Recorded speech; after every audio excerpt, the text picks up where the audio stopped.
Doc, I would say po na yung function ng kidney is like yung act po ng pagwawash ng rice before cooking po. Yung pag-uunab po ng sinaing, ng bigas.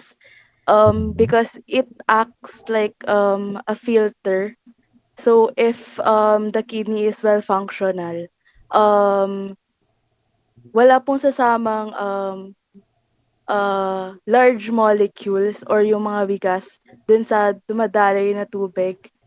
And 'pag hindi naman po functional, siyempre kagaya po nung um, 'pag sira po yung parang pinaka-filter or yung sieve po, yung strainer, there will be some large molecules po that will go with the water or the liquid as you wash the rice po. So yung mga sumasama po na yon, it can be glucose po or proteins po which dapat po hindi po sumasama dun sa nafi-filter, ayun po. Okay. So, so it's commonly mentioned, no, parang sinasala yung dugo, no? It's a filter. It's a filter. It removes waste by filtering blood. Tama? So, parang ganun, no? Um, Although tama naman, no, there's a filtering component in what the kidney does. Hindi lang siya filter, ano? And if you stop there, doon ka na. So the kidney is a filter and you stop there at yun lang yung naintindihan ng patient, sinasala ng kidney yung dugo. Baka isipin niya, diba, when you use a filter, or example, na naghugas ka ng bigas, tinatapon mo yung, ano eh, di ba? Yung fluid, right? Tinatapon mo yung fluid kasi yun yung madumi. Okay? But what does the kidney do? It filters and then it reabsorbs almost everything that it filtered out. Na? So, hindi niya lang basta-basta tinatapon yun. No? So,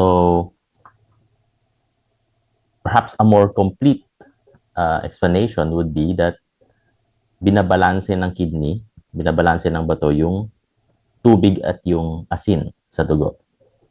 Ha? Binabalanse niya yung tubig at asin sa dugo. Yun yung pinaka-core ng kanyang function. Na? It regulates your fluids and your electrolytes. Okay? So that first step, that filtering step, this is renal tissue 1. And then the reabsorption step and secretion step in the tubules, yun yung renal tissue 2. Okay, and then we have additional focus on specific concepts for the fluids and electrolytes lecture. No? So here in this lecture, we're focusing on the filter, the glomerulus, and we have several layers to the glomerulus. No? So let's go back to this question.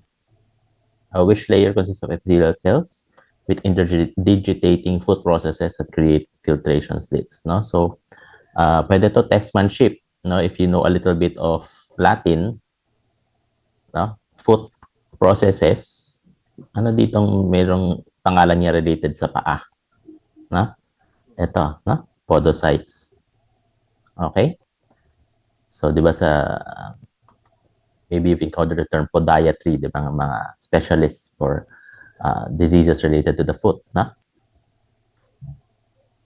Okay, so let's talk about the three barriers: endothelial cells, basement membrane, and podocytes.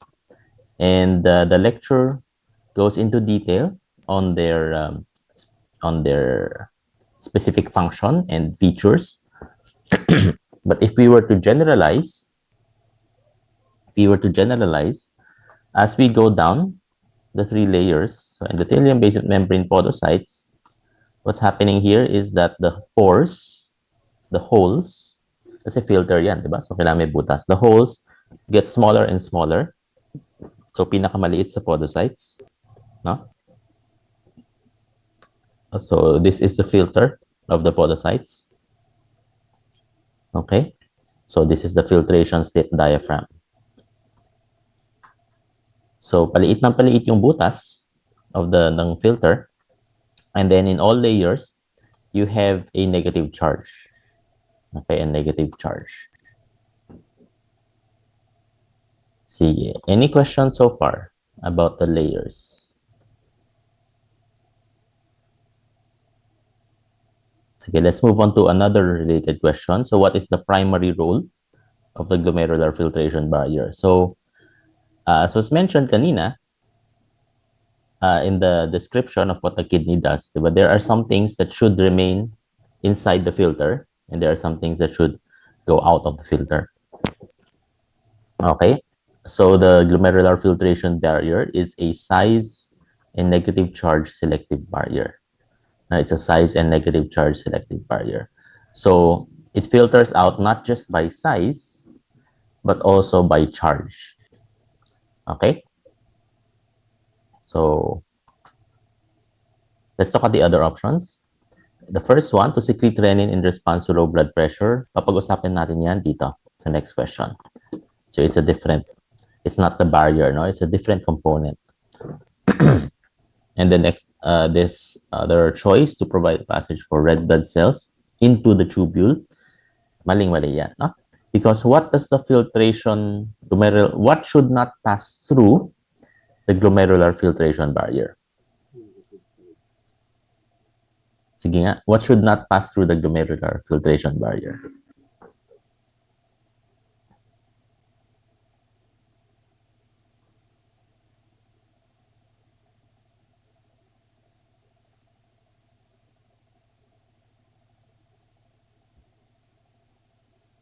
Thumbs up nyo nga. Sige, thumbs up nyo. Can sodium pass through the barrier?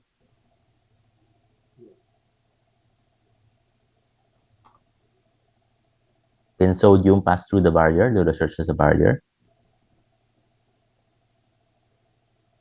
Can water pass through the barrier? React kaya. Use the reactions.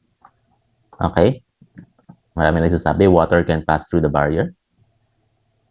Can potassium pass through the barrier?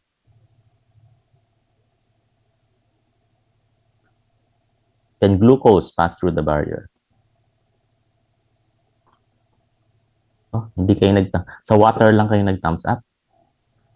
Napaka-strict naman ang barrier natin. No? So, the glomerular filtration barrier allows water, electrolytes, glucose, amino acids, no? And other small molecules through. Okay? So, lahat ng binanggit ko, water, sodium, potassium, glucose, amino acids, lulusot yan. Okay? They can pass through the barrier. What is prevented from passing through? Yung talagang ayaw nating lumusot. Cells and proteins. Okay? Cells and proteins. Cells are too large to pass through, and many proteins are also too large to pass through. And one more thing is that cells and proteins are negatively charged. Okay? So cells and proteins are doubly prevented from passing through, no? Not only are they big, so hindi ka kasya dun sa pores, but they're also negatively charged, so i-reject din ng negatively charged barrier. Okay? Okay? Is that clear?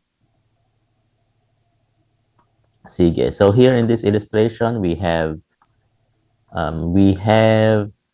examples of or in the graph is how the size and the charge affects how likely a substance is to pass through. So here we see comparison. Ito, iba-ibang charge siya. No? So ito, anionic. Ito, neutral. Ito, cation. Okay? So if it's an anion or negatively charged, mababa yung filterability. Oops. Mababa yung filterability. Meaning it's unlikely to pass through. If it's positively charged, mataas yung filterability, meaning it's more likely to pass through kasi nga, the positive charge will be attracted to the negative charge. Okay? And syempre, neutral na sa gitna. And we also see in the graph that the size of the particle matters. Syempre, the larger it is, the less the filterability will be. Masastuck siya sa filter. The smaller it is, it will pass through the filter. Okay? But for the same size of substance, malaki yung effect ng charge.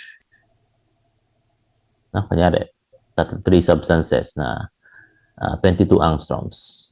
Pag negatively charged, konti lang yung lulusot, pero positively charged, maraming pwede lumusot.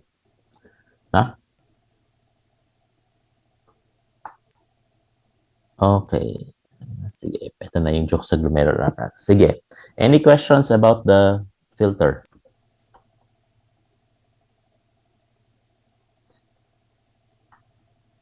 So, nabanggit kanina din when I asked about how you describe the function of the kidney, was mentioned na yung glucose dapat hindi lalabas. Right? The glucose passes through the barrier but will be reabsorbed. So, there are substances na ganun. No? Lulusot siya sa barrier, no problem, but it will be reabsorbed. Okay? Sige. So, let's go to to a structure that is associated with the glomerulus. So, the juxtaglomerular apparatus. No? So, you have, by the way, what is the glomerulus? Anong klaseng tissue siya?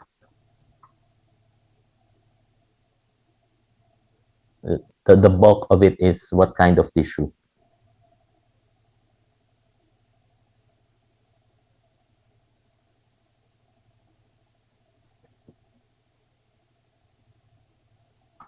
Anyone? Baka hindi pa clear eh.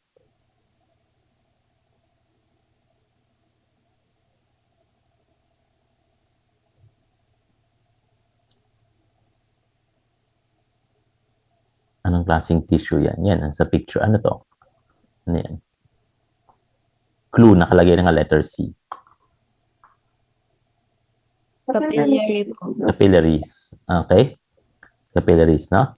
So, the glomerulus is a network, a jumble of capillaries. Okay? It's a ball of capillaries. Okay, di ba? Ano bang? May illustration dito. Yan na. It's a ball of capillaries. Okay, na butas-butas.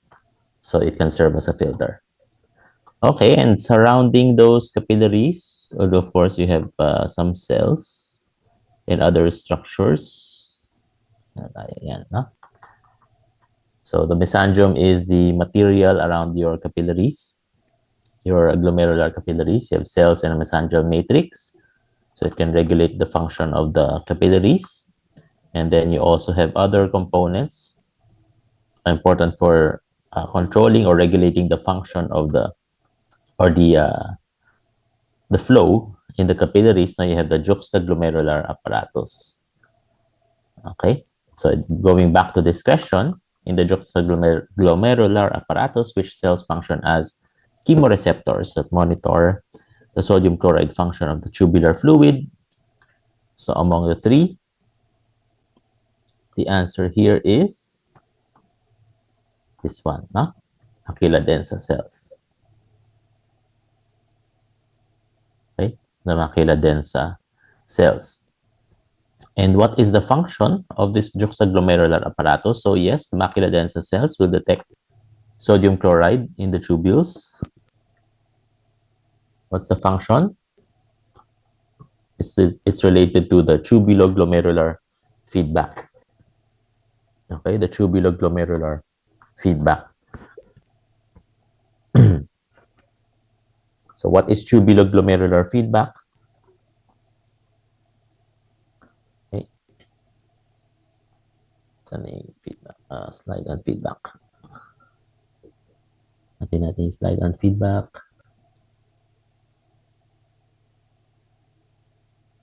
Napalayo ba? Napalayo ba yung slide on feedback? Or is it earlier? Hmm.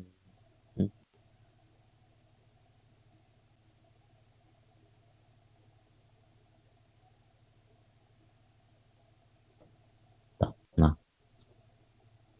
So the tubuloglomerular feedback is part of autoregulation in the kidneys. Ano yung autoregulation? So if you recall, diba we had a lecture on special circulations. So if you recall, the blood flow in the kidney is regulated. Now, the blood pressure can change over a wide range, but the blood flow and the glomerular filtration rate stays relatively constant. Okay, so one factor for that is the tubuloglomerular feedback. And the basic concept lang dito is if the flow in the tubules increases, there will be feedback to the glomerulus to restrict the flow. Okay? Ang objective of the tubuloglomerular feedback is to maintain the flow at a relatively constant rate. Okay? So, mataas yung flow, ang feedback is bababaan yung flow. Mababa yung flow, ang feedback is tataasan yung flow. Gets? And how does it detect the flow? Not by detecting the ml per minute, but by detecting the amount of sodium. Okay? So the macula densa detects the amount of sodium chloride in the tubules, and that will be the marker used by this feedback mechanism to tell itself na mataas yung flow rate. Okay? So pag maraming asin in the tubules, ang interpretation doon ng mechanism na to is mataas yung flow. Okay? So maraming sodium chloride, ibig sabihin mataas yung flow in the tubules. So the feedback mechanism will be to restrict. Sisikip yung blood vessels papunta dun sa glomerulus so that you will now decrease the blood flow. Okay? And you decrease the glomerular filtration rate. Then opposite naman, here in this illustration, baliktad na. Here in this illustration, sodium chloride is low.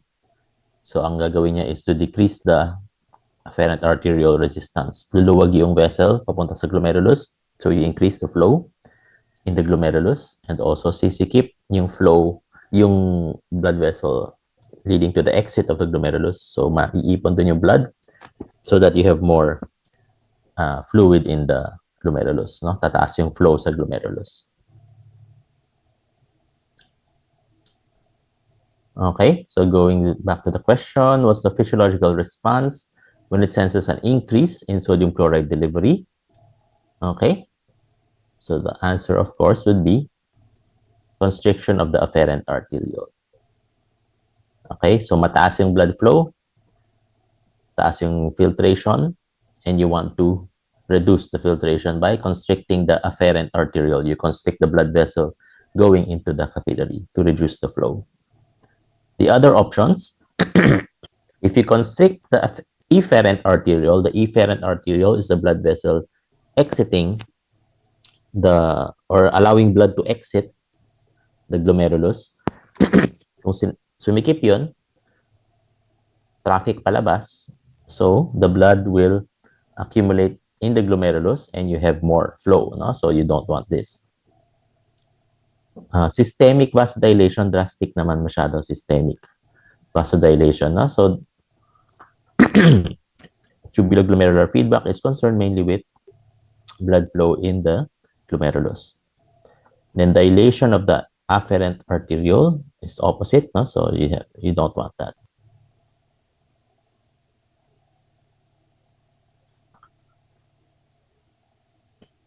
Okay, any questions? Any questions about feedback mechanism and the glomerular apparatus?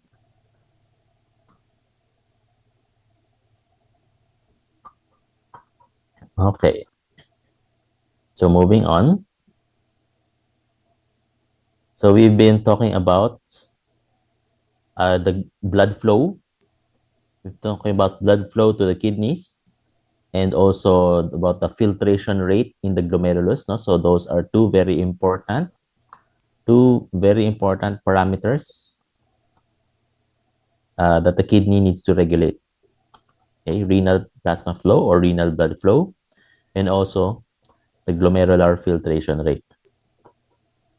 Okay? So self-explanatory naman yung pangalan, di ba? Renal blood flow or renal plasma flow, blood flow sa kidney. No? And then glomerular filtration rate. So how fast the glomerulus filters.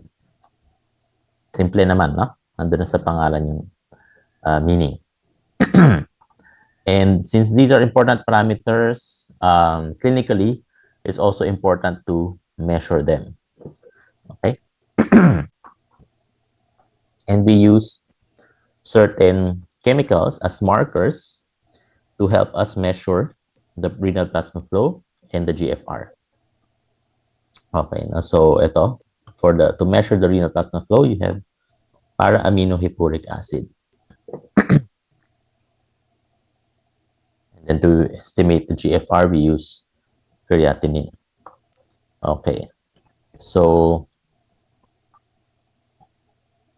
in order to measure these parameters, we also need to understand ano ba yung fate of substances that pass through the kidneys. Okay? So if a substance is processed by the kidneys, ito lang pwedeng mangyari sa kanya, itong apat. Okay? It's possible that the substance will just be filtered and then nothing else happens to it. Lumusot siya sa filter, passes through the tubule unchanged, yun nasa urine na siya. Okay? And it can happen that you have filtration and partial reabsorption.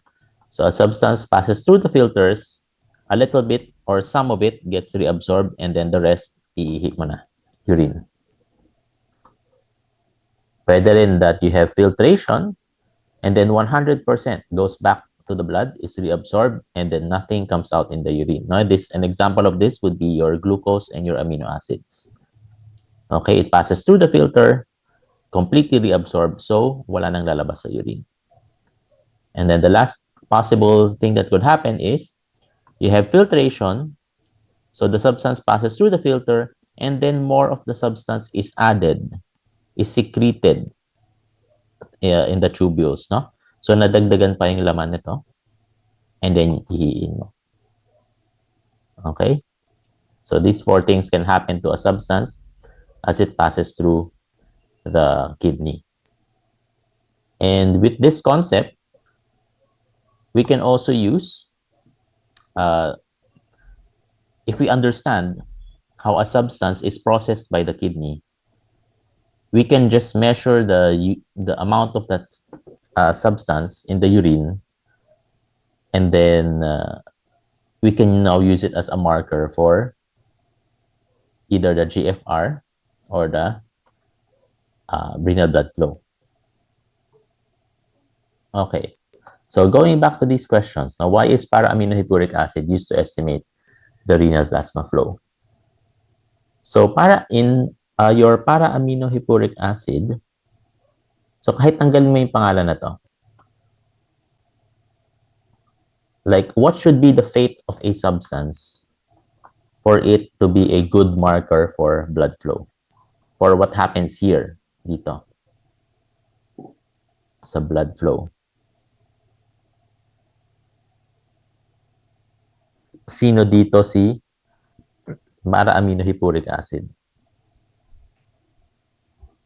I-measure mo yung nasa ihi, the substance amount of it in the urine, and input mo sa formula, makukuha mo na yung blood flow.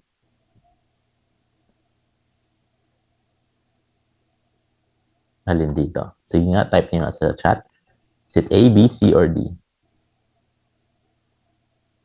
Itong substance na to, i-measure mo kung gaano karami siya sa urine, and then you can already deduce the blood flow in the kidney.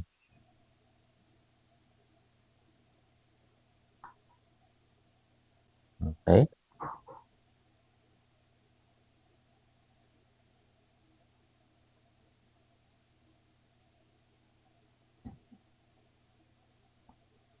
Okay. I'm seeing two answers in the chat, either A or D. Okay. So remember, if you're measuring renal plasma flow or renal blood flow, dito sa simplified illustration na to, what you want is this one, the red one. Ito yung blood flow. Huh? So you're measuring this one. You're measuring how much of it was excreted and how fast it was excreted in the urine. But you're interested in the red line, the blood flow. Huh? So it is letter D. Kasi what happened to the substance? It is fully secreted. No? So what you're measuring here directly correlates with what's happening, the flow here sa blood. Make sense? For those who answered A, if you measure this substance, hindi mo na-catch tong flow dito. Ang na-catch mo lang yung lumabas sa glomerulus. But here, it is directly correlated with how much blood is flowing here. Kasi lahat sila lalabas. Make sense? So, this is the fate of para-aminohippuric acid. It is filtered and also completely secreted, almost completely secreted. And so if you measure how much of it is in the urine, you have already an idea of how much blood flow there was. Okay? So, ito siya. No? It is both filtered and almost entirely secreted by the tubules, around 90%. Okay? And then, ito naman, which of the following best explains why creatinine clearance is a useful clinical estimate of GFR? Ito yung letter A. Na? So, it is freely filtered and undergoes very little net tubular modification. Okay? So, this is what happens to your creatinine and also inulin and cystatin, no? The substances that we use, no, to measure the glomerular filtration rate. No? So what you get in the urine is pretty much what exited the glomerulus. Okay? Kaya siya good marker for the GFR. While your PAH, what you get in the urine is pretty much what passed through the blood. So it's a good marker for renal blood flow. Make sense? Okay. Any questions?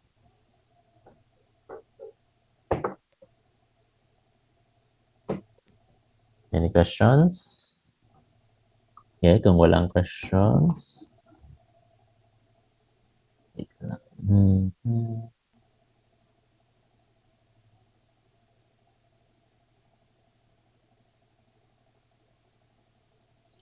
Okay. So moving on to the next question. Yeah, how does isolated constriction of the efferent arteriole affect GFR and renal blood flow? No? So this is very important for you to, a very important concept for you to know and to remember, to know by heart. Okay? You should know how or what happens to the GFR and renal blood flow when you constrict or dilate the afferent or the efferent arteriole. Okay? Dapat alam niyo yan by heart. Na? Sasabihin lang sa'yo, this medicine or this drug or this hormone constricts afferent arteriole. And then, dapat may idea ka na anong mangyayari sa glomerulus, anong effect sa possible effect sa urine output, possible effect sa renal blood flow. Okay? So, you should know this. And it is very simple. Kasi kailangan mo lang siya imagine. No?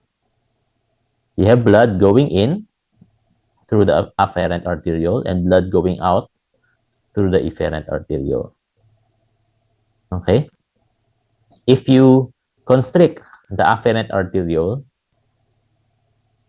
what happens to the filtration rate? Siyempre, decrease. Konti yung blood. Right? So, ito may illustration dito, no? Delete lang natin ito. Okay? So, this is kunyari, ito yung normal state, no? Walang constriction or dilation. Okay? So, if you constrict the afferent, of course, the pressure in the glomerulus will decrease kasi now you have less blood going into the glomerulus. Less blood here means lower filtration and also less blood going out and into the rest of the kidney. So less than renal blood flow, right? While if you have efferent arterial constriction, what happens? Pumapasok yung blood, hindi makalabas maigi. Okay, so blood accumulates here. Hydrostatic pressure increases in the glomerulus. So, increased ang GFR.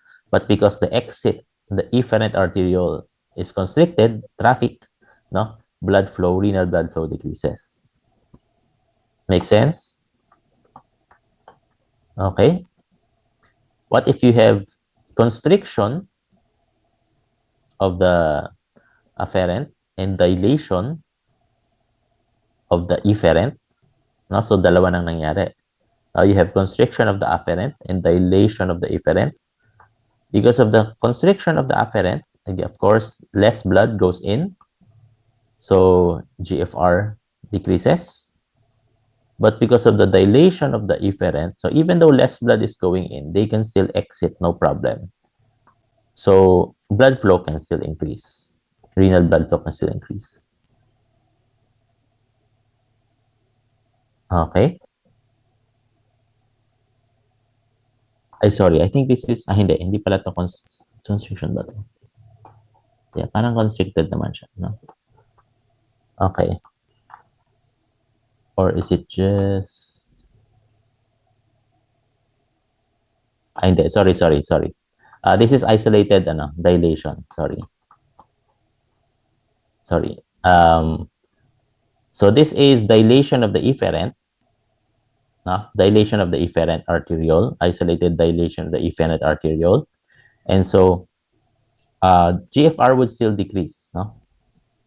Why would GFR decrease? Because, again, blood can more easily go out, okay?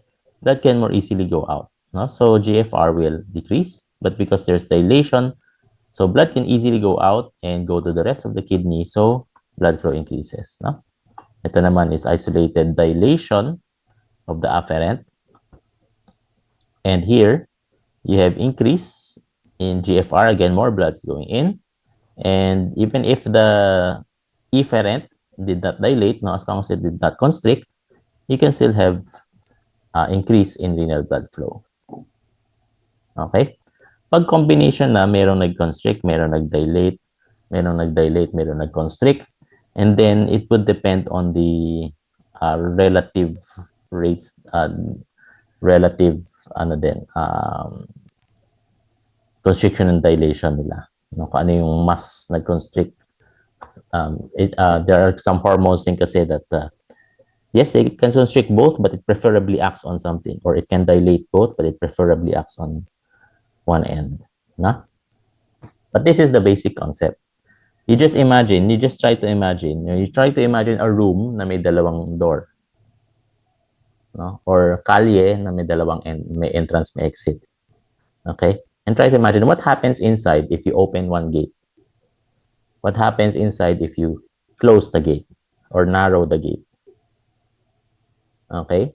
May ipon ba yung tao sa loob? Or mababawasan ang tao sa loob?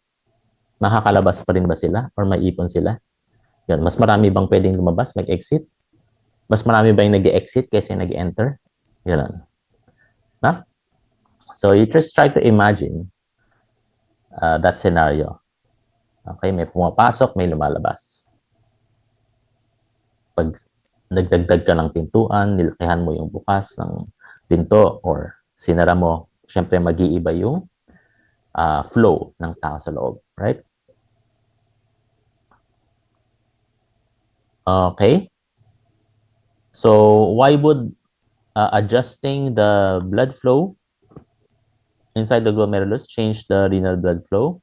change the glomerular filtration rate. So it has to do with the hydrostatic pressures, no? So this was discussed, I believe, in microcirculation. It's the same principle. The same principle. You have, if you increase the amount of fluid, you increase the hydrostatic pressure. If you increase the amount of proteins, you increase the oncotic pressure. And the oncotic pressure pulls fluid while the hydrostatic pressure pushes fluid. Okay? So, pwede mo imagine yung mga proteins para siyang sponge. Okay? Mas marami sila, mas nagsisip-sip sila ng tubig.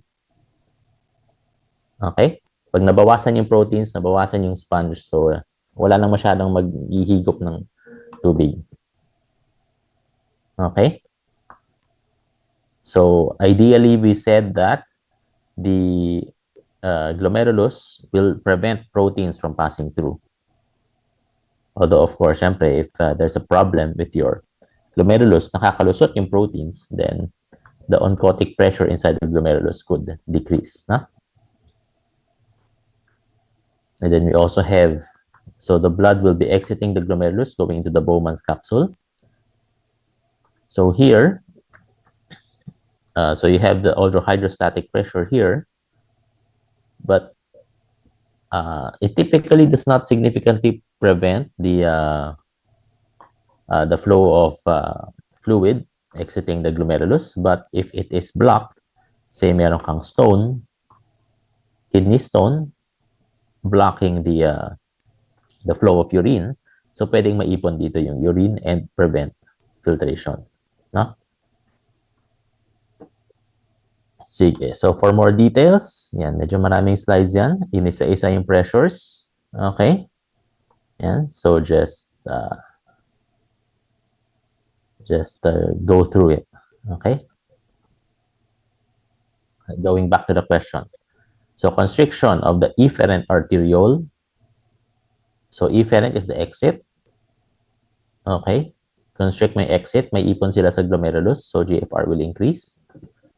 Pero dahil masikip yung exit, blood flow will decrease. So, this is the answer. Okay? Any questions?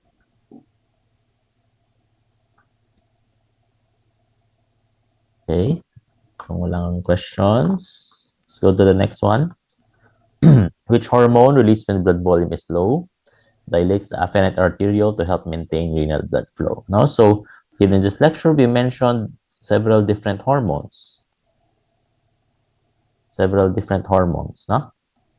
That can cause constriction or dilation of the arterioles. Ito yung effect nila on GFR and renal blood flow. And we, here in this slide, no, I mentioned, may special mention ako dito kay prostaglandin. Why? Because if you look at the vasoconstrictors, stimulus nila, decrease in volume, ECFV, no? Extracellular fluid volume. So, pag mababa yung blood volume or dehydrated ka, you promote more of the vasoconstriction sa arterioles. But, you have here one hormone that even though the stimulus is the same, it instead causes an increase in renal blood flow, unlike the other ones. Okay? So, meron kang isang pangontra sa vasoconstriction. Why? Para hindi mamatay yung kidney. Okay? Because of course, the kidney needs a minimum of blood in order to function. No? Tissue pa rin naman siya, right?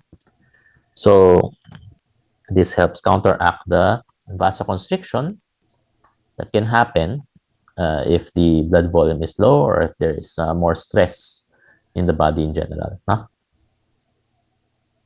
And this has a important clinical application because what are drugs that will block the synthesis of prostaglandins? What are some very common drugs that can block the synthesis of prostaglandins?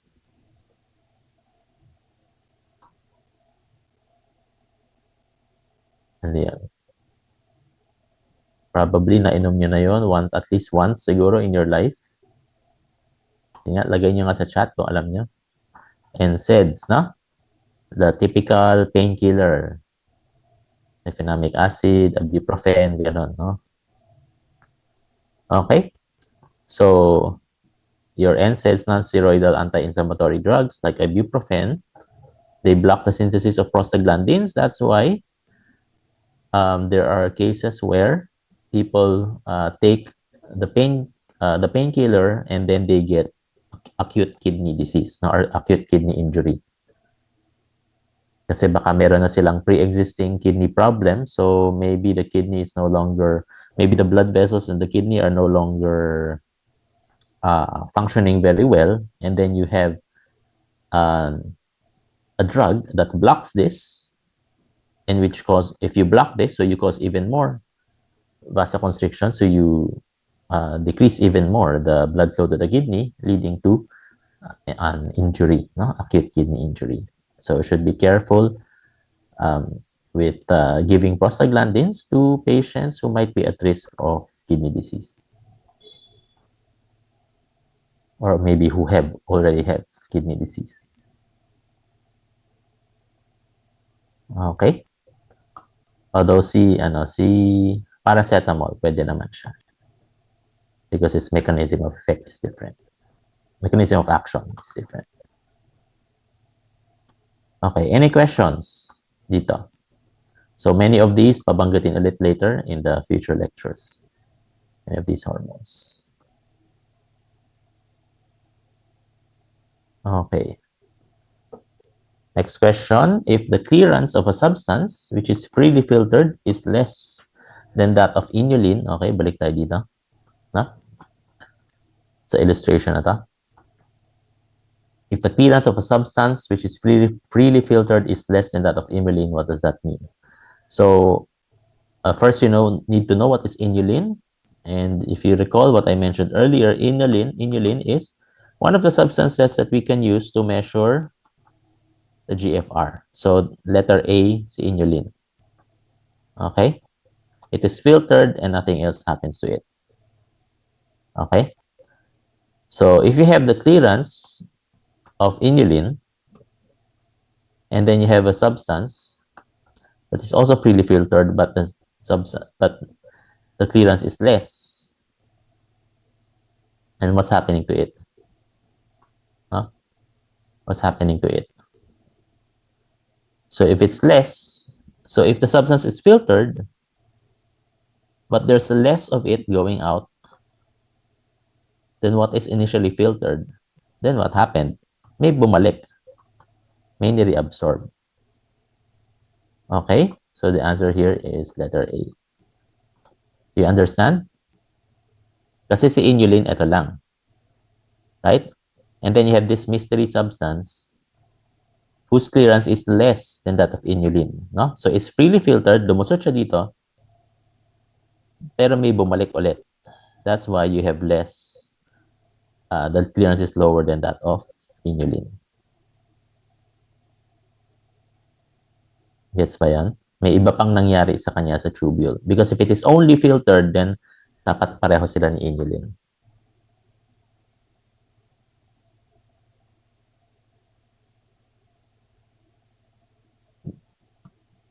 Gets ba yan? Huh? So like you have, say 10 units of inulin, and then 10 units of substance, mystery substance, sabay lumusot dito. Si inulin, 10 pa rin paglabas. Pero si mystery substance, say 5 na lang siya paglabas. No? So it's less than that of inulin. The clearance is less. So, basically may bumalik sa loob. May na-reabsorb. Okay? If it is greater, 10 units pumasok dito. Si inulin, 10 pa rin. Pero si mystery substance, 20. Ano nangyari?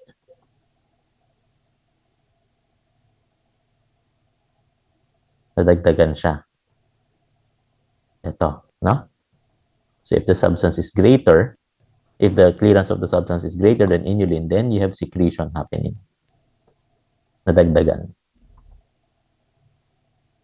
Okay?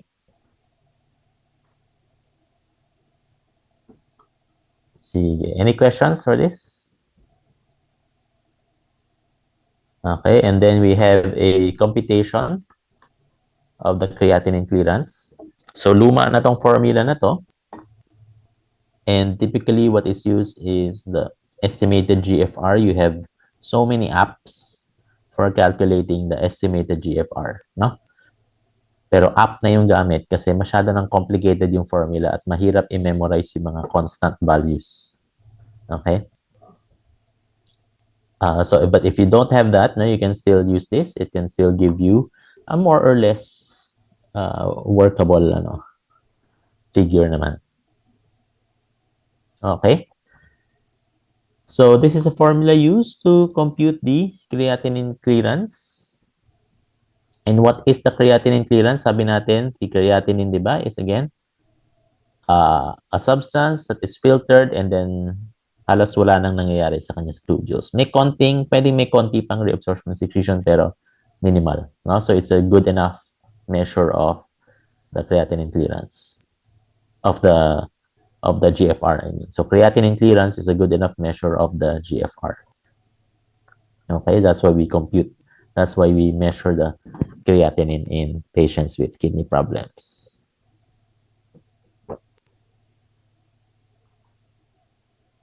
Okay, so if you compute, the answer here is around 57 ml per minute. So ipa-plug in mo lang naman yung values sa formula. Just be aware of the units, no? Dapat pareho. Kung hindi pareho, baka kailangan mo mag-convert. Okay, because serum creatinine, hindi siya laging in milligrams per deciliter. Depende sa lab kung anong units ang gamit ng lab. And you have a modifier kung female. Why is this here? Bakit iba yung computation? Ba't merong 0.85 if female?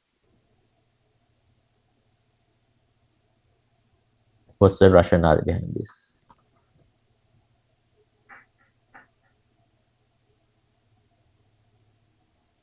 Yung muscle mass po ng female ay less Muscle than mass. Kasi diba on average, no, females tend to have less muscle mass compared to males, no, on average. That's why merong modifier. Okay? Ano bang kinalaman ng muscle mass dito? Di ba creatinine is a waste product from your muscles. Okay? So muscle mass, ayan, kaya ayan, may age, may body weight. So it has to do with the muscle mass, no? Sige, and why do we measure this? So if you have this computation, what if ang tinanong ko sa iyo is not to compute the creatinine clearance, but to estimate the kidney function, percent kidney function of the patient? Anong sagot natin? So given a patient with these values, what is the remaining kidney function? Ilang percent? Anong sagot natin? Nandito sa slide yung sagot.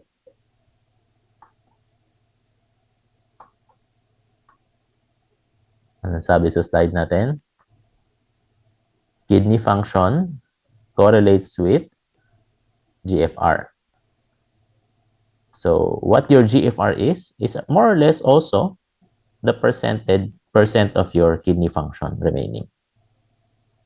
Okay? So if you have 57 ml per minute GFR, your kidney function is around 57%.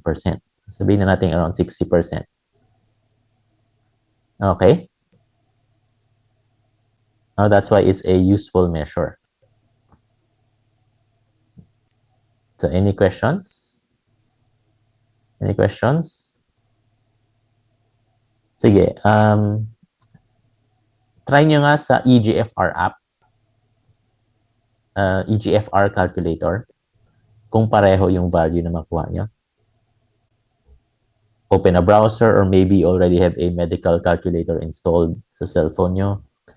Kung wala, you can just type in EGFR calculator and then try to see if you get the same. Kasi sabi natin, this is medyo ano na siya, medyo luma na to, medyo obsolete na.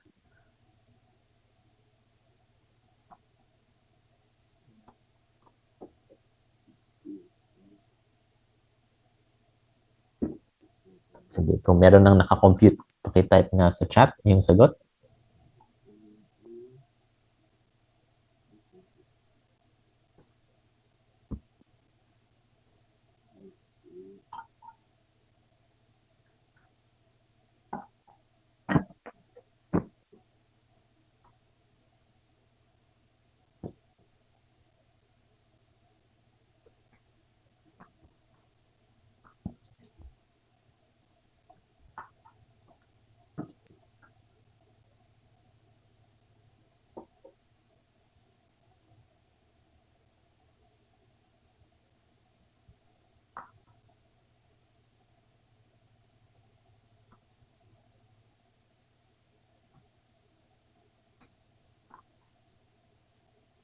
Okay, may nag-chat 57, meron namang 53.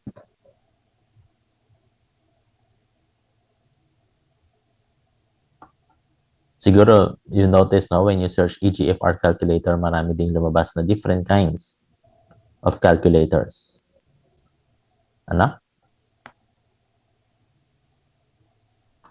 And some of them may be asking for information that you might not have here. So in that case, assume na lang kayo. Ano ba? Ito na ba? May nakakuha pa ng ibang sagot?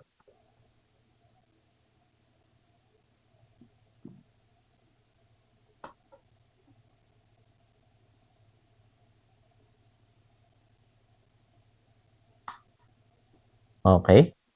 So you have three different answers dito sa chat, no? Maybe they use different kinds of GFR calculators. Okay, I see several answers though for 60. Okay, so what's the point? Why did I ask you to use the calculator? This is just to emphasize that the value given by Cockcroft and Gold is more or less is close enough to the other more complex GFR calculators.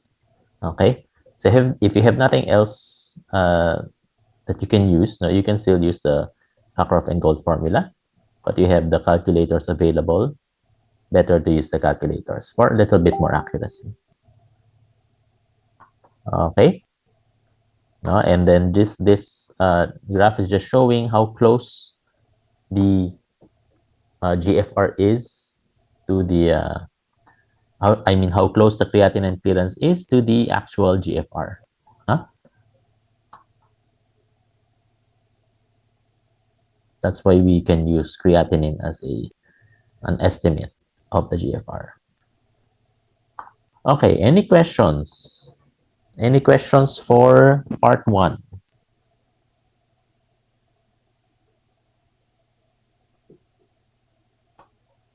Any questions for part 1?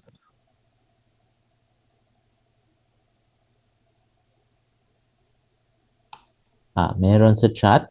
What happens to the GFR if there is one kidney left? What happens to the GFR if there is one kidney left?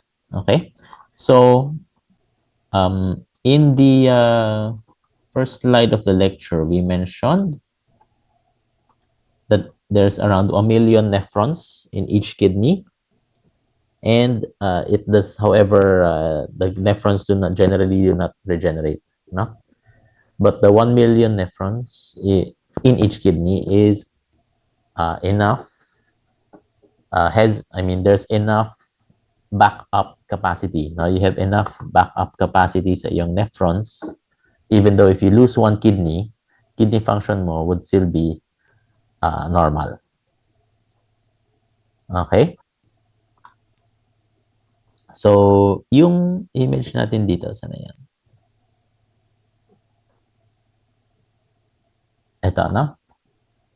So, ito namang 90, na 90 or higher. Wala, hindi naman ibig sabihin na hanggang 100 lang din yung GFR kasi 100% function. Now, it can be higher. It can be greater than 100. Okay? It can be greater than 100. So, if you lose one kidney, your GFR, as long as the remaining kidney is healthy, GFR can still be normal. No? However, of course, if you donate one kidney, less na yung backup nephrons mo. So, you will be more prone to diseases related to the kidney. So, kailangan ingatan. If you donated your kidney, you need to take care of your remaining kidney.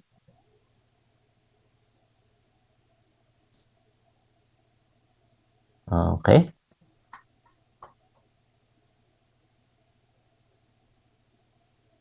Sige. Any other questions?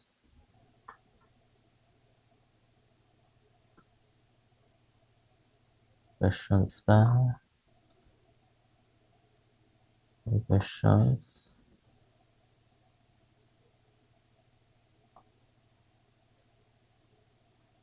What if pedia patient? Same computation po? Same bang computation? Tanungin natin si ma'am.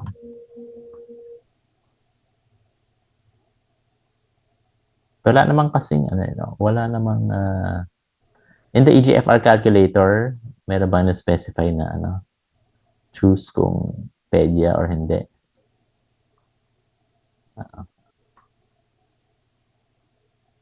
Nga, nasa convention pala si ma'am. I believe you can use the same. So, matagal na rin since I, since I was able to see a pedia patient. Parang walang difference, no? Kasi age lang naman nandito eh. And I think yung mga EGFR calculator parang age lang din eh. Perhaps pag in-input mo yung age, nandun na sa algorithm nila yung yung adjustment. The more modern EGFR calculators kasi marami mga constants doon na mahirap tandaan.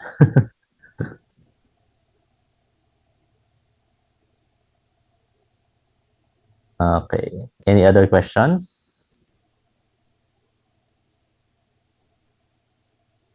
Sige, if no other questions, let's take a break before proceeding to renal 2.